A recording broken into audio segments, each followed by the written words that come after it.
Rapid Support Forces, RSF, one of the two warring parties in the ongoing war in Sudan, has thwarted the plan of the Sudanese Armed Forces, SAF, led by General Abdel Fattah al-Burhan to give weapons to retired soldiers and civilians in the country to fight them. RSF in a statement on Friday said SAF's decision to mobilize innocent civilians to bear arms is a potential recipe for disaster. SAF also in a tweet on Friday said its action is legal and the distribution of the arms and the collection of the weapons after the war will be carried out through a specialized committee. SAF insisted that its action is to enable the citizens have the ability to defend themselves. RSF statement reads in quote, "The Rapid Support Forces, RSF, has read a very dangerous statement today published by the Sudanese Defense Ministry, announcing the commencement of general mobilization in Sudan. This mobilization entails arming retired soldiers and all citizens capable of bearing arms. The decision clearly reflects the despair and confusion of the Sudanese Armed Forces, SAF, and its co-conspirators from the former regime of military dictator Omar al-Bashir.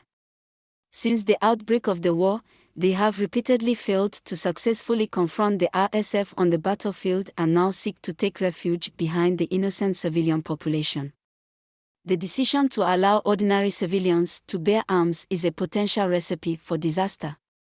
In addition to all else, it could render null and void the successful efforts taken in recent years to collect the myriad illegal arms once harbored by the civilian population, which were aimed at reducing the rate of violent crime and the potential for interethnic/other conflict in Sudan.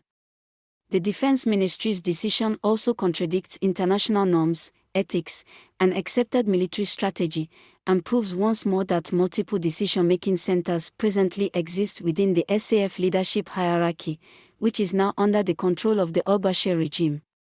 We are confident in the vigilance and wisdom of the people of Sudan.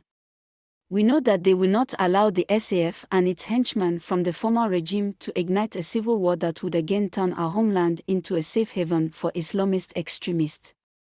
The RSF calls on the honorable members of the SAF to stand together against this decision aimed at fragmenting the social fabric of our country.